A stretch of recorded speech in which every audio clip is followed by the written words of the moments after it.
You are familiar with Fabio Frizzi. Yeah, the composer for some of those Italian horror movies. Yeah, so he did a tour in the States recently where he did live performances of the score of those movies. That's awesome. It was awesome. I checked him out in Indianapolis. Oh, wow. Okay. Was it just the music, or did they do like any kind of decorative stuff or anything like that? It was mostly just the music. He was on stage with a couple other people. It was just this old dude rocking away on the keyboard while the movie was playing behind them.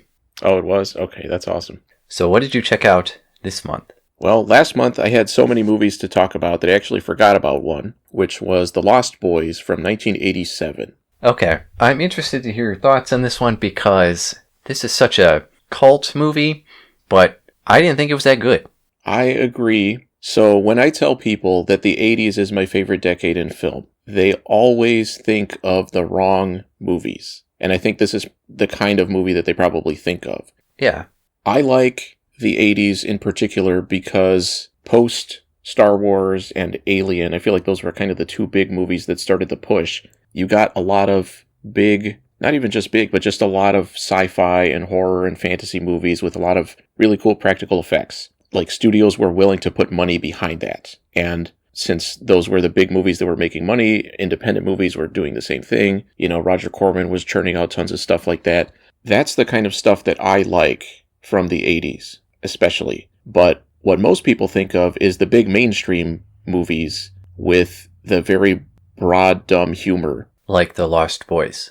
Well, kind of. Because for me, this felt like two movies kind of shoved together. And one of them was more like the kind of movies that I like, and one of them was one of those big, dumb mainstream movies. So your setup is you have this mother that moves to this town with her two kids that has vampires in it. And the older kid falls into the vampire crowd. They're kind of like a gang of vampires. And then the younger kid meets a couple of other kids that say they're vampire hunters or whatever. And the stuff with the older kid felt more serious, was more like a horror movie, and it was more interesting in the way that it was shot. I still didn't love it or anything. I don't think I would have been crazy about it if it had been like that, but I still would have, I think I might have liked it. But then the stuff with the younger kid is all your dumb, goofy jokes, very in-your-face acting, and the tones of the two storylines did not mix well, especially when both characters would be there at the same time, and they would be trying to get you to empathize with the older kid that is turning into a vampire and is dealing with some extreme things, and then you have the younger kid that's just making a bunch of stupid jokes about it. If they had just gone the serious route, I think it could have been, I mean, it's hard to say what it would have been like, but it could have been an interesting movie. But the other stuff, the entire other half of the movie completely ruined it for me. So that's the kind of movie that I don't like, and that's the kind of movie that most people think of when I tell them I like the 80s, and they're like, oh, they'll start listing off all these big dumb movies that I'm like, yeah, that's not what I'm into. Such a liar. Everyone knows you have a Breakfast Club poster above your bed.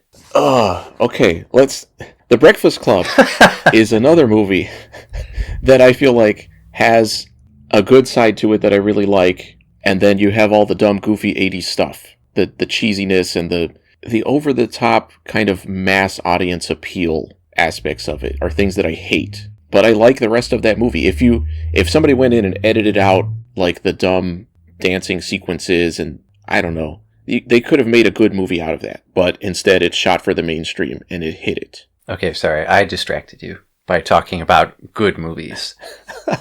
Uh-huh.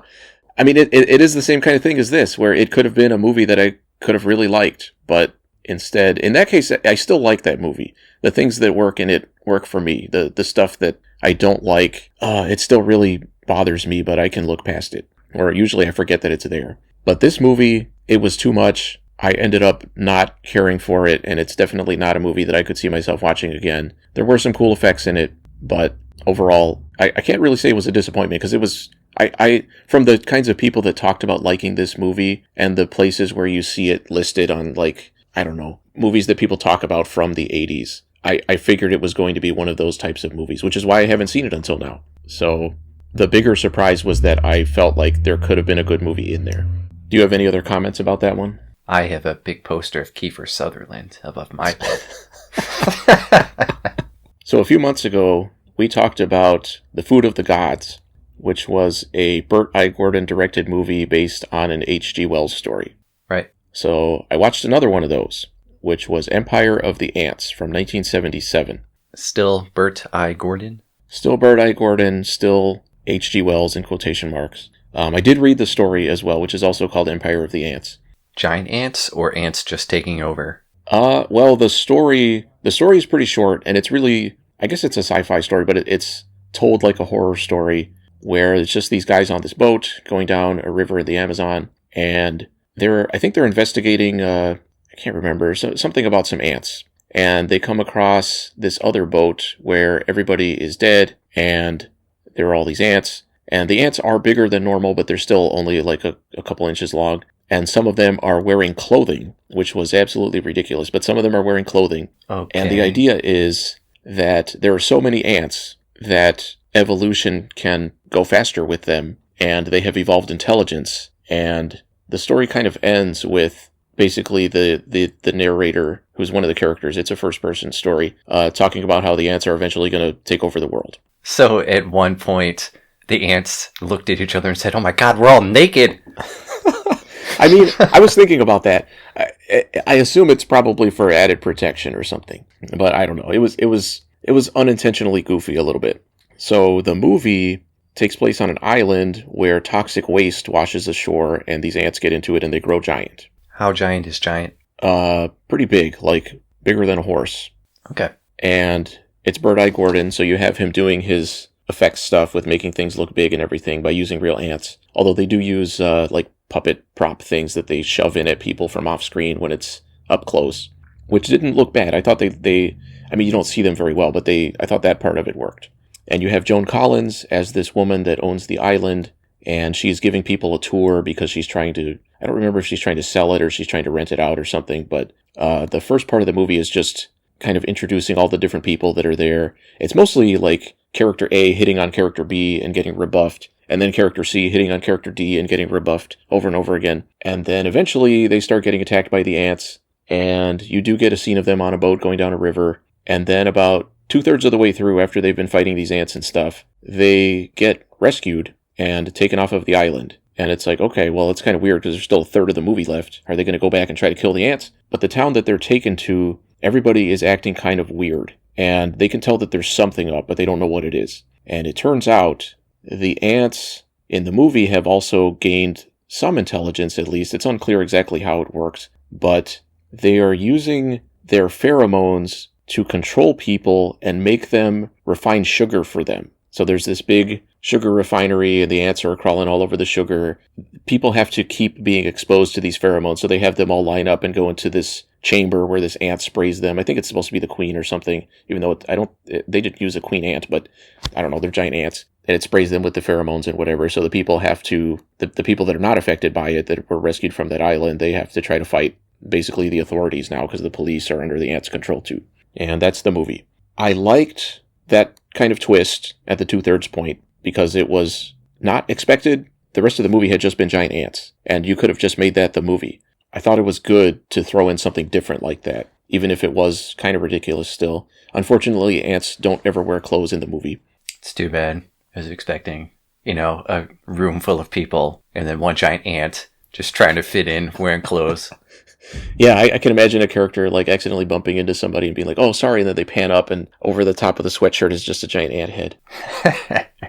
Give me sugar.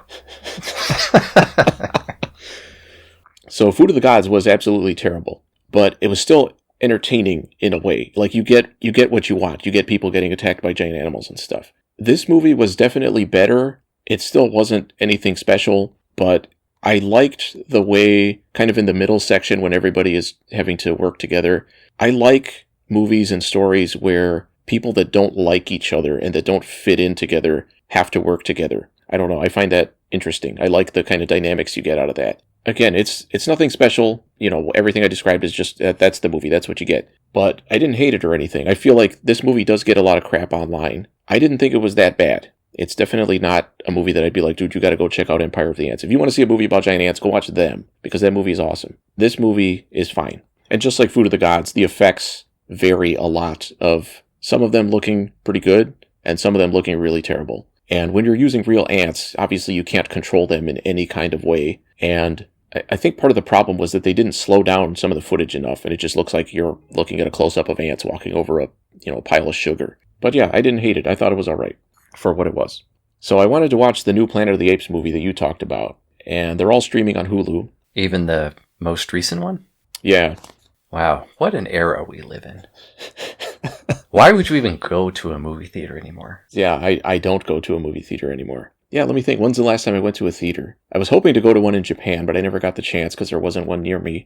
Man, I don't know what the last movie was I saw. It had to be at least a couple years ago, probably. This episode is brought to you by every streaming service around.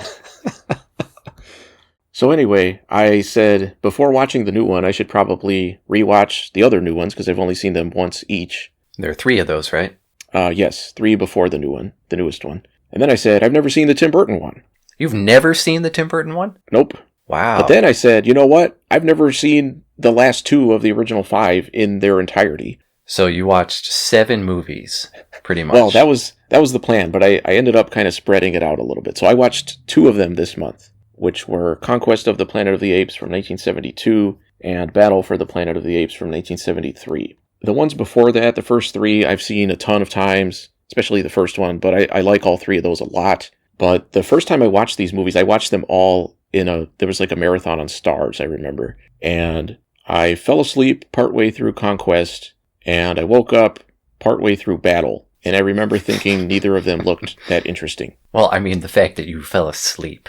Yeah, but also, I mean, I had already watched 3 movies in a row. I was tired. So in Conquest, well, I'm not going to spoil the way the previous movies play out because there are some big surprises that I think really work, that I think in some ways work better if you know there are sequels, because then the ending of some of those movies is more surprising. Turns out the apes are being controlled by the pheromones of ants. That could have been an interesting direction. In Conquest is set slightly in the future. I would say, I mean, I don't know, I would be guessing, but I would say maybe 20 years in the future or something like that. Ricardo Montalban is like a circus owner or something, and he has the one intelligent ape, like Planet of the Apes intelligent ape in the world, which is Caesar. And in this future, dogs and cats have been wiped out by a virus, so humans have started using apes as pets, but then it's gotten to the point where instead of just using them as pets, they use them as servants. I mean, why don't you just have kids at that point? Well, there are a lot of things about this movie that don't make sense. Number one being, why do all these apes look like apes from the Planet of the Apes? If it's only been 20 years or however long, why do they all look like these intelligent, evolved apes? But they also can't talk yet. And they're still, they're smarter than the average ape, but, it's not Planet of the Apes level. There are a lot of problems with that setup that don't make sense, especially with how fast humanity goes to using them as slaves in a way where, they go from pets to slaves. Like, you keep pets because they're animals that you care for and, they're like companions for you. But then using them as slaves, and not just to have them do things for you, but treating them like crap, it's a whole different... It's like going from one extreme to the other extreme. The makeups are still done by John Chambers, who's been there from the beginning, but they look significantly worse. I'm guessing they didn't have as much time or money, plus they have to make like 1 billion apes. They do not look great. And this is also true for the following one, for Battle. You still have Roddy McDowall as Caesar. Does he look better at least? Probably. I don't remember, but it's still definitely a big step down from the earlier movies. Your overall premise is that Caesar is clearly not happy about these apes being used as slaves and everything, and he's going to lead an uprising. I mean, that you pretty much know what's going to happen, at least in the general sense, when you start the movie. And that's exactly what happens. I like the premise. The problem is, a lot of the details don't make sense. They just kind of gloss over things. And I actually thought it was really funny at the very beginning of the movie when Ricardo Montalban is talking to Caesar, and he gives him a recap of the previous movie in the most, like, overt exposition scene that I've ever seen in my life. It was like he was reading a synopsis of what happened before to a character that would already know. I don't know. It was not very well integrated into the movie. But I liked the setup. It just didn't make any sense. If they had figured out kind of the backstory of how things got to this point a little better, put a little more time and thought into it, the whole movie would have benefited from it. But you're expected to buy into a lot of things that just are not plausible. So the governor, I think, of whatever place they're at, he's very anti-ape, and he's like torturing apes and doing all kinds of stuff, but in a way where he's, I don't know, he's basically like your super racist overlord kind of guy. And there's a guy a little underneath him named McDonald. He's played by an actor named Hari Rhodes. I don't know if I'm saying his name right, but he was really good. I really liked his character, and I really liked his performance. He's black, so they're clearly drawing like a slave allegory kind of situation there. And Caesar is very aggressive toward humans after they kill, spoiler, they kill, well, I guess they don't kill him, but he ends up dying. They essentially kill him, Ricardo Montalban, who's like the one human that was nice to him or whatever. But the fact that they were such close friends, it doesn't really make sense that Caesar then turns against all of humanity. But he does, and he wants to basically, like, again, lead the apes in an uprising. And the original ending for the movie was a lot darker than, I guess I don't know if they did test screenings or something, but they had already shot the entire movie, and they had an ending. I'm not going to spoil what it is. You can look it up after you watch the movie, but if you're interested. But it was originally a much more pessimistic ending, which would have been, it would have made more sense for the way his character is portrayed in the movie. Although, like I'm saying, I don't think the way his character was portrayed really made sense. But they ended up saying, okay, we got to soften this up. So they had to take the footage that they already had and find a way to make it look like something else happens. And even while I was watching it, without knowing that, I was thinking, okay, this is shot kind of weird. Why, when Caesar is talking, are we only seeing his eyes and not his mouth? And it's because they re-recorded his dialogue for some of those scenes to give it a less pessimistic ending. And the thing is, just another thing that doesn't make sense is this is supposed to be where the apes take over the world, but this is only happening in one city. So if the apes rose up in one city and like killed everybody and burned the whole city down, I don't think everybody else is just going to kind of ignore it. I don't think the apes are going to get a chance to take over the entire world at that point. But you're supposed to believe that that's what happens. So it wasn't a great movie. I still enjoyed it. Something that I really like about the Planet of the Apes movies is that they all go in very different directions from each other. Each next sequel is not just the same thing again. It does something completely different. And I really liked what they tried to do. I don't think it succeeded, but the ideas were interesting enough for me to still like the movie. So the next movie, Battle for the Planet of the Apes, it can't be too much later because Caesar is still there, but basically the apes have taken over. Humans are now the subservient class, but they are not slaves. They're kind of like, they are a lower class, but they're treated better than the apes were treated in the previous movie. And Caesar is the leader of everybody, and now all the apes can talk, and they're being educated. But again, there's no reason presented in the movies for like why the apes gained all this intelligence. They're just kind of, it's like they're just learning, within their own lifetime as opposed to eventually evolving to these other apes. It doesn't make any sense. And the same with their physicality changing. And you have a McDonald in this movie too, which I thought was the same character, just played by a different actor. But apparently it is a different character. It's supposed to be the brother of the other character. And I'm assuming they only changed that because the actor didn't come back, I'm thinking. And this one, it's the main guy from Assault on Precinct 13, Austin Stoker. Mm-hmm.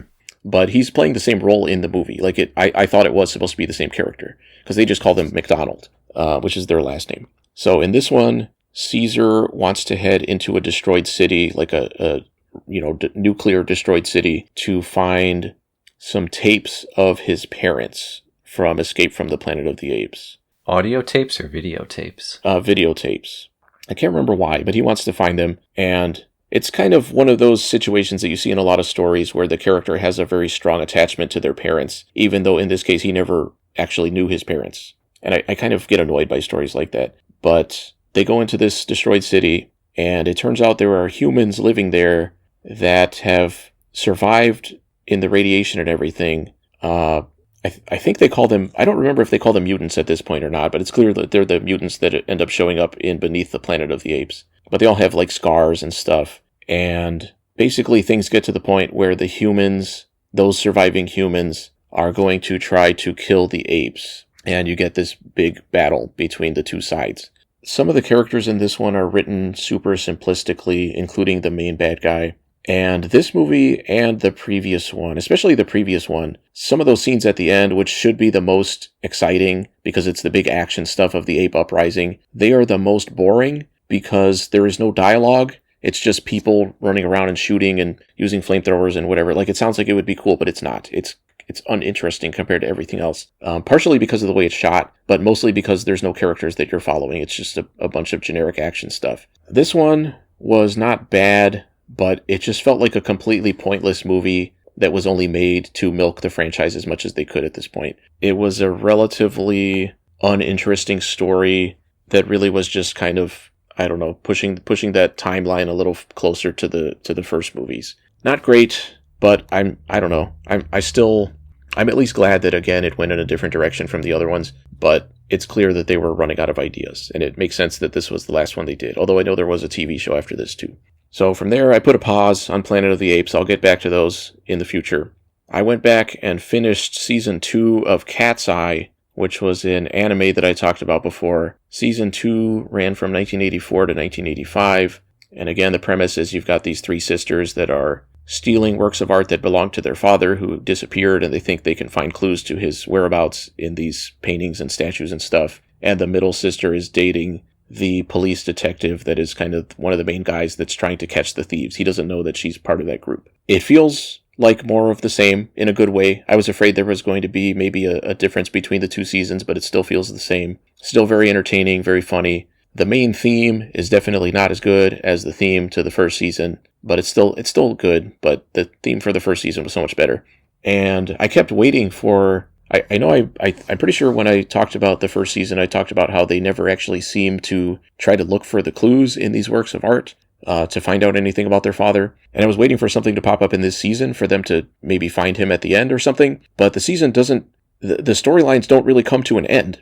Instead, what they do is... I mean, it was interesting. It was a really interesting way to end the series. The final episode is a play that the characters are putting on where they are playing themselves, and you get resolution for all their storylines in the play, but you don't get it in real life.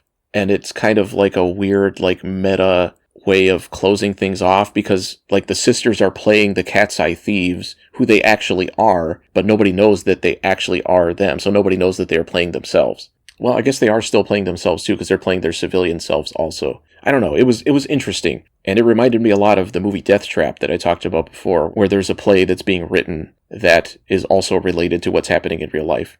It was an ending that it worked in its own way, but I can't help feeling like I didn't get closure for everything, because you don't know how things actually turn out. And I'm guessing the manga probably has more of an ending, and I do own the manga, but it'll be a while before I get to it. I don't think my reading level is quite there yet.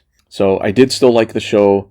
I would recommend it, but it's the kind of thing where if you watch a couple of episodes and you're like, yeah, I'm not liking it, then don't watch the rest, because it's going to be basically all the same.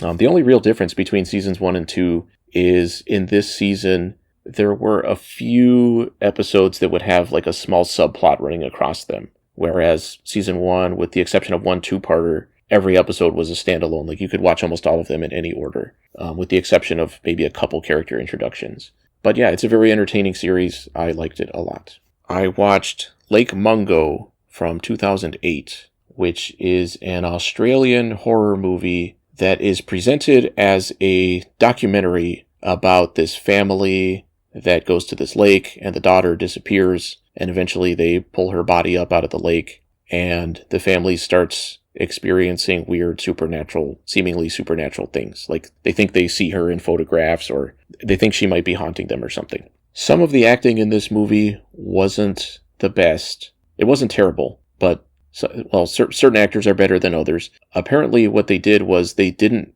write out their dialogue or anything. They had them improvise everything. So they would like ask them questions, and like again, being presented like a documentary, and the actors would know what their own background was, so they would just kind of, say what their characters would say.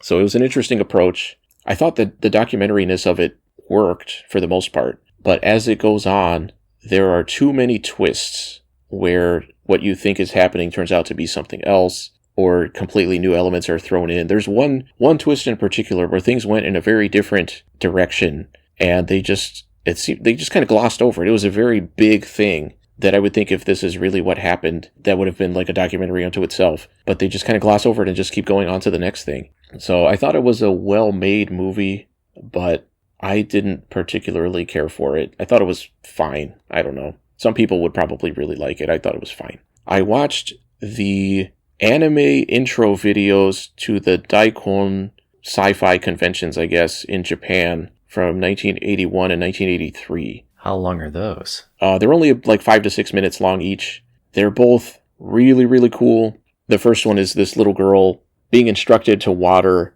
a daikon, which is the big white Japanese radishes that they have. So daikon is like a pun because it's the name of the radish, but it also means, dai means big, and kon is convention. So daikon is the giant convention, but it's also what these radishes are called. So on the way to try to water this radish, she encounters all these different pop culture things. You've got like stuff from Ultraman and Godzilla and Star Wars and like every possible sci-fi thing of the time. And that's basically it. And then the first one has more of a story. The second one is more abstract and just tons of different things being thrown in there. They are so cool. I would look them up on YouTube. They are both awesome. They're both, like I said, like 5 to 6 minutes. They're totally worth checking out. Yeah, I'll check them out. They sound cool. I watched them a bunch of times. Yeah, they're both awesome. And they're made by the people that would become Studio Gainax. Unfortunately, since they're using all these copyrighted characters and they're not doing it legally or anything, and even like they use like ELO music, they can't officially put them out or anything, so they're not going to be very high quality visually, but they're definitely worth checking out. That's everything I watched. I read Good Omens, The Nice and Accurate Prophecies of Agnes Nutter Witch from 1990. Is this what that TV show is based on? Yes, which is by Terry Pratchett and Neil Gaiman, or Neil Gaiman and Terry Pratchett, depending on which edition you have.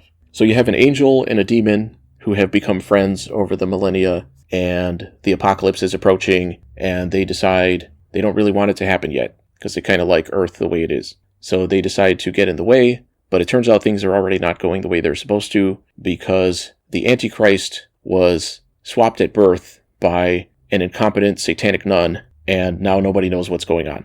Clearly, this is a comedic story. Early on, I was getting very strong Hitchhiker's Guide vibes from it. It's similar humor in a lot of ways. Overall, I liked it more than Hitchhiker's Guide because it had a more interesting story. I couldn't even tell you what the story of Hitchhiker's Guide was at this point, but I liked the humor in Hitchhiker's Guide more when it was really working. This one was definitely too long, and at the end of my edition, there's some notes from the authors where they talk about their writing experience, and they basically say that they would each kind of write their own parts and then read it to the other over the phone and just try to make them laugh. And that's what it feels like when you're reading it. It feels like they're like them just trying to be clever and amusing and goofy, and they definitely go too far with it sometimes, and the book definitely lacks some, not structure, but it doesn't have a good flow. There are a lot of parts of it that go on way too long, and especially once you start getting into the second half, there are way too many subplots going on, where you'll jump to this character and you'll be with them for way too long, and then you jump to this other character, and it's definitely better earlier on when it's the angel and the demon together, because a lot of the humor comes out of the two of them interacting with each other. But in the second half, they're separate from each other, and you don't really get that. So way too many characters, way too many subplots, it's way too long, it's just too unfocused. And one of the subplots is the Antichrist, who's 11 years old at that point, and his friends, and they are not well written at all. They're kids, but not only are they not written like kids, they just do not talk like human beings. And yeah, you could argue maybe the Antichrist isn't a human being, but their dialogue just does not work. It doesn't feel real at all. And that's not to say that it's not still funny, because it is. This is a very amusing book, but it definitely overstays its welcome for me. And then the climax, all of the subplots do converge, but then it's just kind of like, oh, that's it. That's what happens. And then it's just kind of over. So it was disappointing by the time I got to the end, compared to how much I was enjoying it at first. I think if it had been cut down a lot, and if they had come up with a more substantial ending to it, I think it could have been a lot better. But I did still enjoy it. I thought it was very entertaining. So you can watch the show? Yeah, I haven't seen the show yet. Somebody was going to let me borrow it, so I will check it out. I know the first season is the adaptation of the book, and then after that they went on to original stuff. And I could definitely see the casting being good of Michael Sheen, and David Tennant. I could see that really working. Martin Sheen. Yeah. I read 5 Weeks in a Balloon by Nick's favorite author, Jules Verne, from 1863. Oh man, so do you now understand all the science behind balloons? Or are you just full of hot air? So the reason I read this one was because this was Jules Verne's first novel. And I didn't realize until I looked him up that he wrote I think close to 60 novels. Almost all of them are part of his Extraordinary Voyages, theme or whatever. You probably didn't realize it because most of them are cataloged under textbook. Well, that was another surprise for this one, because that's what I think of when I think of Jules Verne. The only thing I had actually read by him before was Journey to the Center of the Earth, and my edition was the one that had a bunch of extra stuff inserted by the translators and stuff that was not part of the original book, and a lot of alterations and stuff. So because it was his first novel, how was it different writing-wise? Well, it's hard for me to say, because again, that was my only other exposure to him, and it's translated from French. That's part of also why I never read anything else, was because I always intended to just learn French, and I would read them in French. It's taken me so long to become fluent in Spanish and Japanese, and then now I'm learning other languages too, that French is not a priority at this point. Touché. I was interested to see what he would be writing about in his first novel, because he's got his famous sci-fi books and stuff that have all these ideas in them, but 5 Weeks in a Balloon, to me the title made it sound really boring. 5 minutes in a balloon might be fun. 5 hours would be pushing it. 5 weeks, I'd want to kill myself, I would think. But I didn't actually know what it was about. It turns out it's about, you do have this inventor kind of guy that comes up with this way of controlling the elevation of a balloon using water as fuel, kind of. You separate the oxygen and the hydrogen is what makes the balloon float and whatnot. He had this whole apparatus that it does go into detail of how it's all put together and stuff. And it sounded plausible. I don't know anything about hot air balloons, and it's not exactly a hot air balloon, but it sounded plausible. And that's really the only, I guess, depending on your definition of science fiction, that's potentially the only sci-fi element. But his plan is to travel across Africa and find the source of the Nile River. So at the time, it goes into all the different, I guess that's another Jules Verne thing, is going into all the different expeditions and how far they got and where they went and everything. And he gives you coordinates of where they are at different points and how that connects with other expeditions and stuff. So you could argue that that's science fiction too, because nobody knew what the source was, and they find it in here, and they travel across the continent. What surprised me was how pulpy it was when it comes to the adventure elements. They encounter a lot of situations where they've got to fight off natives or animals or whatever, and sometimes it's very over the top. When they stop to sleep or stuff, they throw an anchor out they drop an anchor from the balloon, and at one point there's this tall grass, I think, and the anchor goes down into the grass, and something starts pulling the balloon along, and it turns out it's this gigantic elephant, and they end up having to shoot it. And it was a very over the top sequence. This elephant, I don't know, it had to be huge. So I don't know, it was more over the top than I was expecting. But the book was very entertaining. There was a lot of fun adventure stuff. There's a whole sequence where they're stuck in the desert and they don't have water, which could have been tedious, but it worked very well. And the biggest surprise out of everything was how much humor there was in the book, because the characters are the inventor guy, his friend who's a hunter who tries to dissuade him from going on this entire expedition in the first place, and then his servant. And the servant in particular was, I don't know, all three of them really are kind of goofy in their own ways. So yeah, there was a lot of humor in their dialogue and their kind of dumb jokes that they make and stuff. I found it very entertaining. I ended up liking it a lot, and it definitely makes me more interested to check out other Jules Verne stuff. And I know it was made into a movie at least once, so I will try to check out the movie. What's the name of the movie? I'm pretty sure it's also 5 Weeks in a Balloon. Oh yeah, I do remember looking up. There's at least a couple movies, and at least one of them has a different title. But I'll try to check that one out if I can find it. I read A Mystery of Mysteries: The Death and Life of Edgar Allan Poe by Mark Dawidziak. I don't know how you say his last name. This was a biography on Poe that came out in 2023.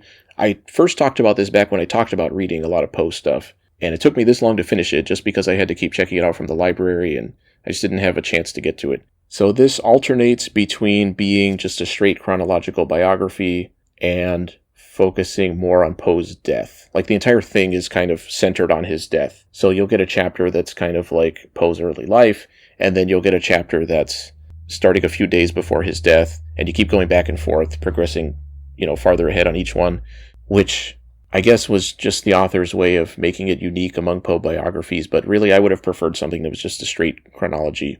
I was liking this at first, especially when the author talks about how much we don't know and saying that, we can look at certain sources of information and say, well, this could be accurate, this could be what happened, but it might not be, and there are different things that contradict each other. So I was glad that he was being open about that and not trying to say, like, here's what happened, and I'm going to tell you what happened. But as it went on, he did the thing that I always dread in any kind of biography or documentary about somebody or anything, which is he fawned over Poe way too much. If you're using words like brilliant and genius, then just get the hell out. Just shut up. Just give me the information. I don't want your fucking opinions. Oh man, I'm going to have to revise my biography of you. Hang on.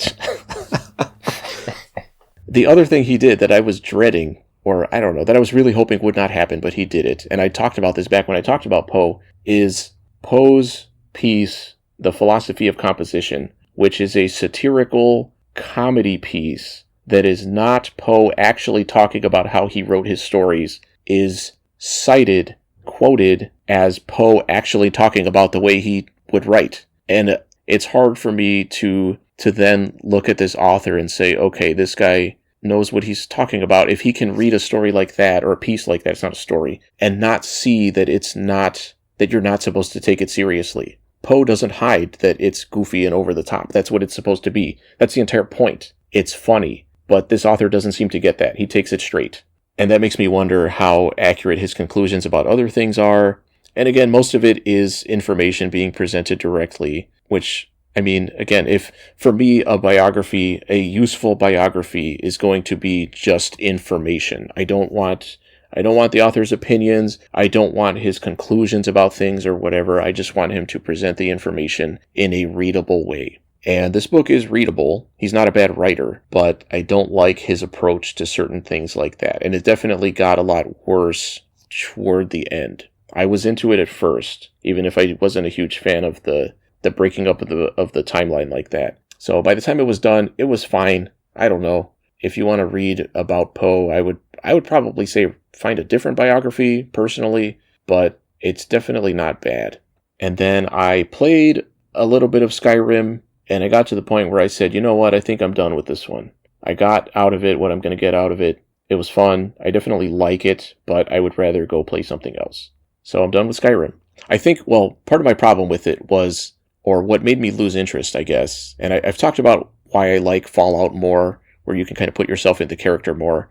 Right. In the particular quest that I was going through in Skyrim, I was getting to points where I felt like I wasn't really able to make a decision. Like I wasn't able to do what I would have chosen to do in that situation. Instead, it was kind of forcing me to go a certain route to continue this storyline. So it was kind of taking me out of it in that way. And it just wasn't appealing to me anymore. So I kind of said, you know what, I think I'm done. Which is kind of a relief because obviously Skyrim is such a long, involved game. Now I will be able to use that time on other things. And that's everything I did this month. So what did you check out? I watched The Menu from 2022, which is that movie where Ralph Fiennes is the executive chef. Ralph Fiennes. Oh, you mean Ralph Fiennes. Okay. Totally lost my train of thought. No, I did want to see that one. I'm curious to see what you'll say. I remember seeing posters and just little trailers, and it was marketed as a horror movie. But it didn't really interest me. I thought it was just going to be something stupid like, oh, he's a chef that serves people. Like, as the food, not served people. Yeah. But it was actually quite enjoyable. To clarify, that's not what happens in the movie. This dude is invited to a private island where Ray Fiennes is this famous chef. And the dude brings along a companion played by Anya Taylor-Joy. So they take a boat with a group of famous or influential people. There's probably a group of 10, 12 total. And they're food critics and actors and things like that. And when they get there, the staff of this restaurant on the island is all, all of our food is prepared here on the island, and this is our life.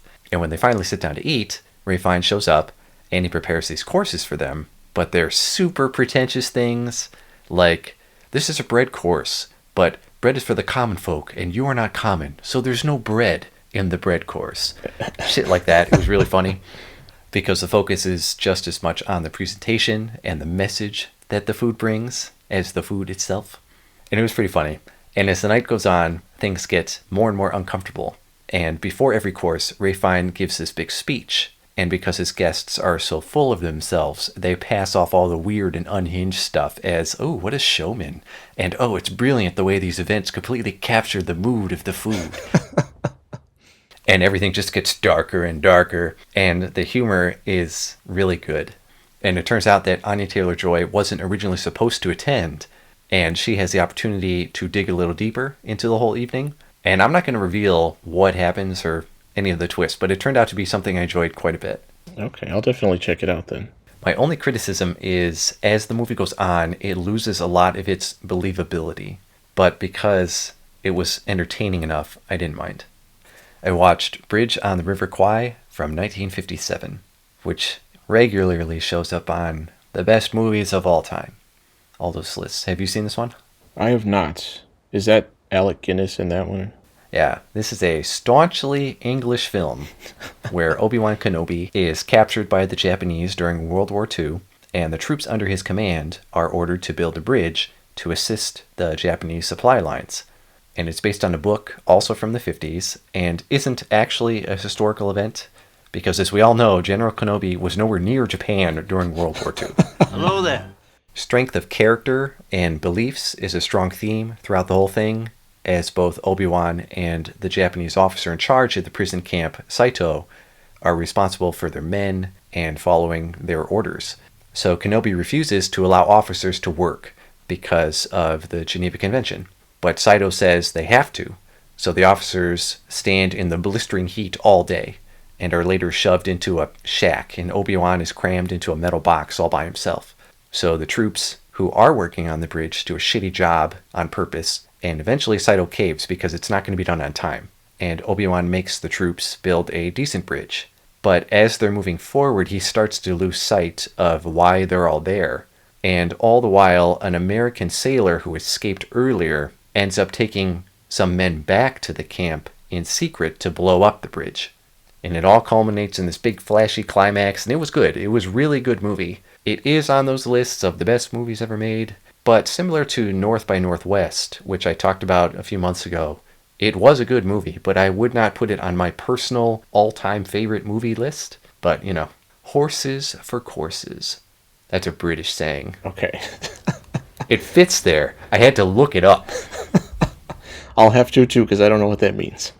And clearly, the people making all of these lists have never seen street trash, so they don't know what they're talking about. I watched the first 3 seasons of The Venture Brothers, which aired 2004 to 2008.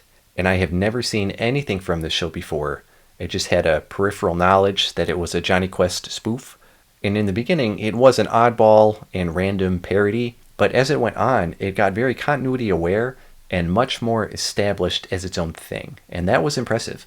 I'm surprised you had never seen any of this.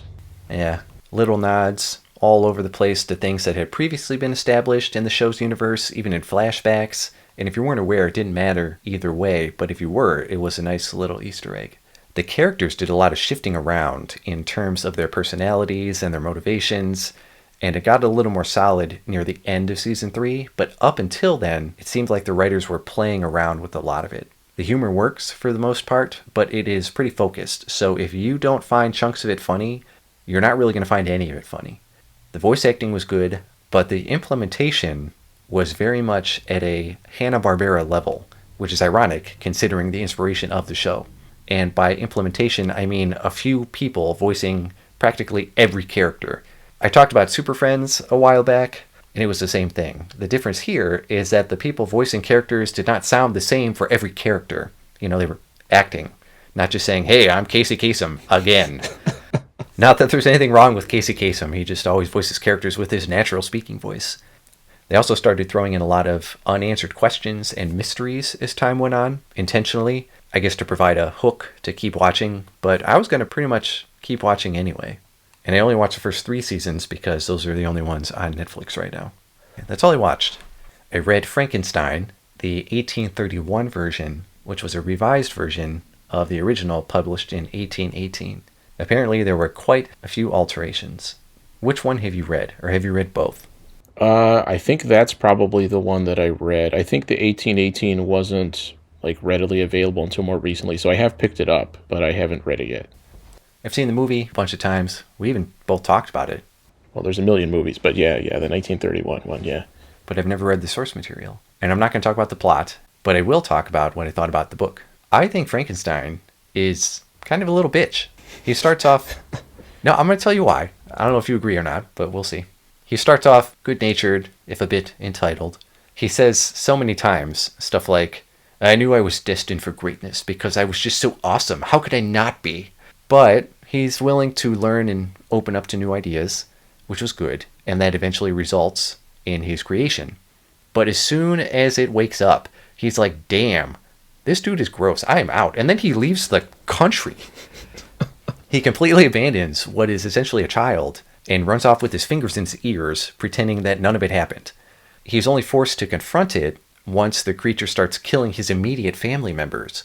And then he acts like he's been wronged when every problem that he is experiencing is his fault.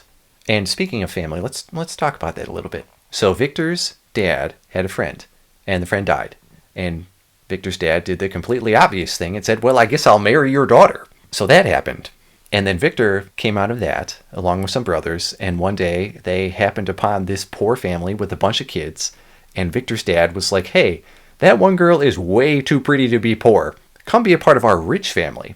And the poor family, I guess, was totally cool with it, so that happened. And then this girl, Elizabeth, grows up with all the boys and is essentially their sister, even though they call her a cousin. And then later, Victor's dad is like, yo, Victor, why don't you marry your sister? And both of them were like, yeah, let's do that. So then that happened too. It all played out a little oddly. Maybe that's just how things were back in 1818, or maybe Victor's dad was just a weirdo. Thoughts? I don't know. I don't remember any of that. It's been way too long. Okay. So once a creature starts wiping out Victor's family and friends, he starts to take action, which was a move in the right direction. And I thought for a while he was finally taking responsibility. But then at the very end, when he's finished recounting his story to the ship captain, and he's right next to death, he doesn't apologize for any of his actions causing negative consequences. He just says, man, I'm sorry I didn't spend more time with my family. Even though his creature that he abandoned murdered all of these innocent people, even outside of his family. So that didn't really align for me and eliminated a lot of his perceived character improvement. Not to say that the creature had a heart of gold either, but he got dealt a bad hand from the beginning. And anytime he tried to make things better for himself, it always backfired.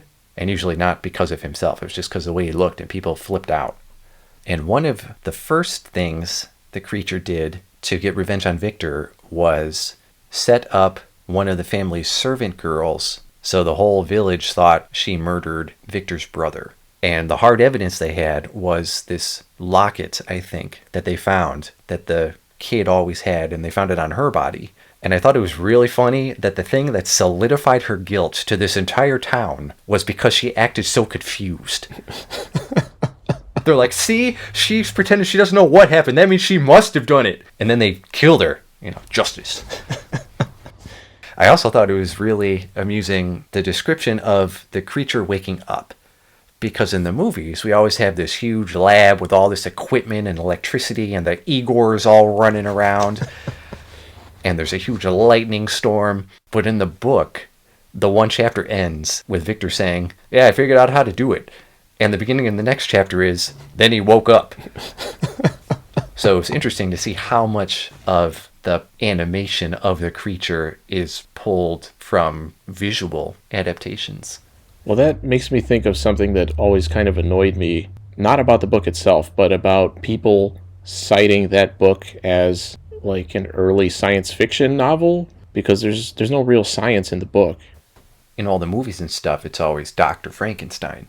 But he's just a student. He's not this established doctor, professor, whatever. It's more like in Reanimator.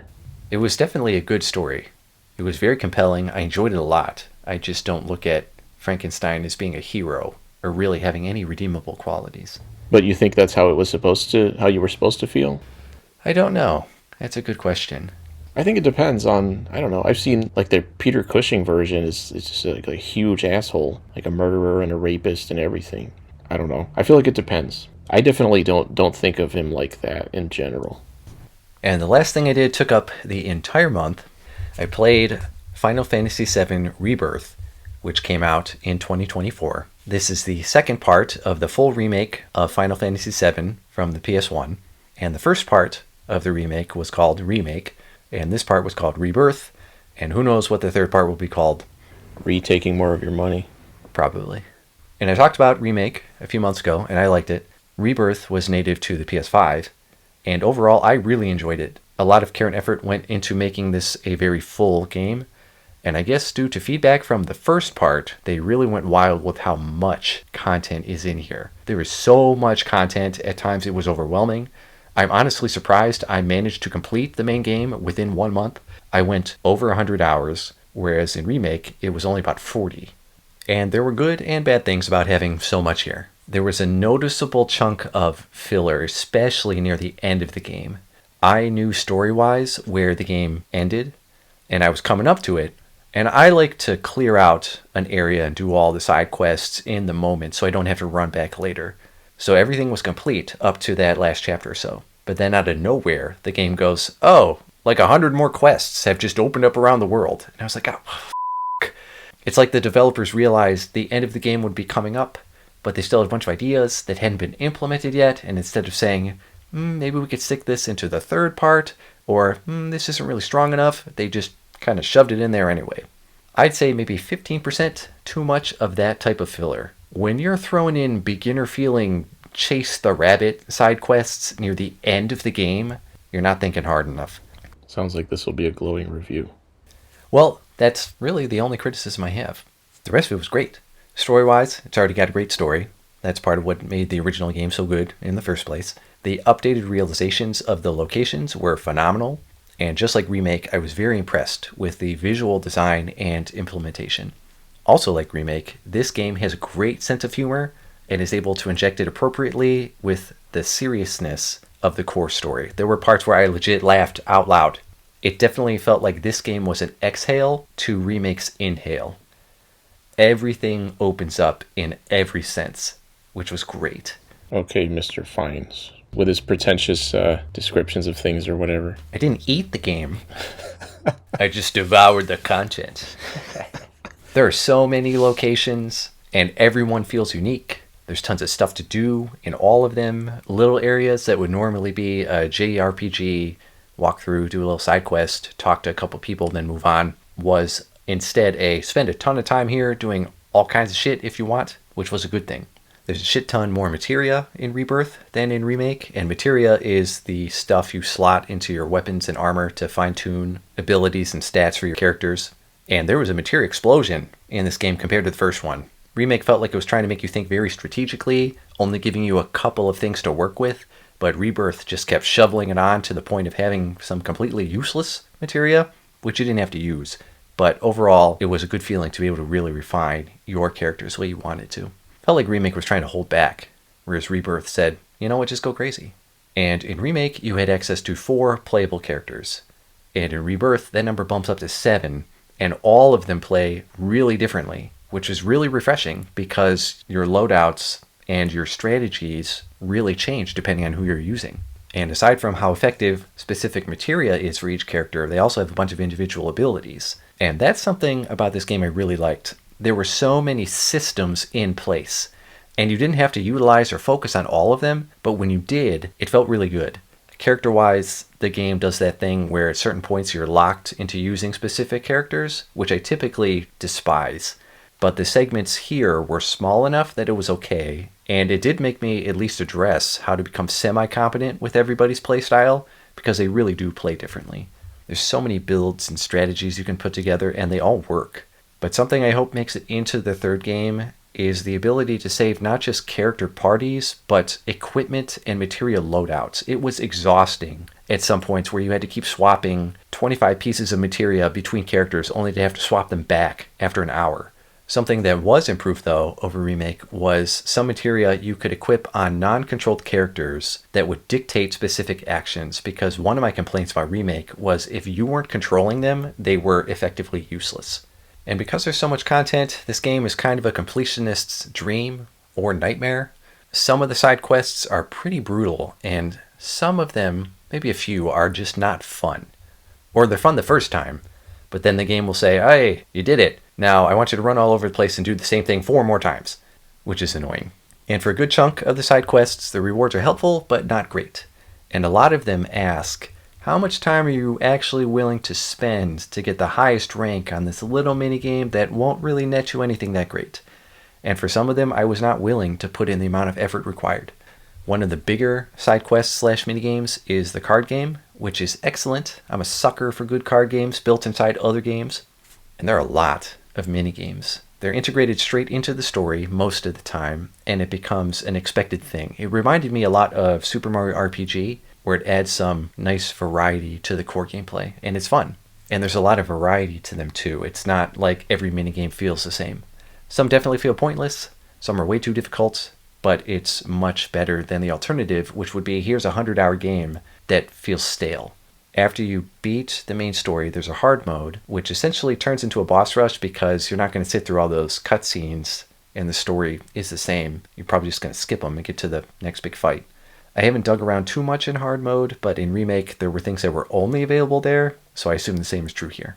And one of the difficulty settings on this was dynamic, which basically keeps enemies scaled to your level, which is a neat thought, and makes grinding useless because enemies will just scale with you.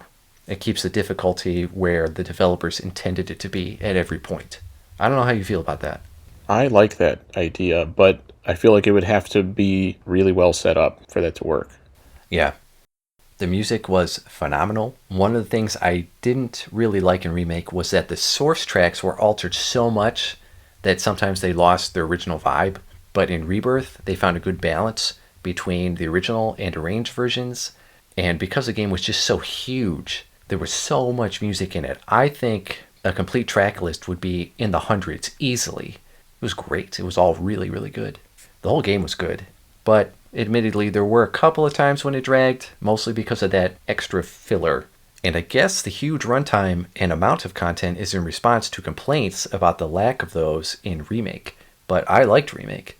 And it really makes me wonder what the third part is going to be like, because narrative-wise, the bulk of the story is in Rebirth. I hope they find a good balance for the third part and don't try to unnecessarily bulk it up.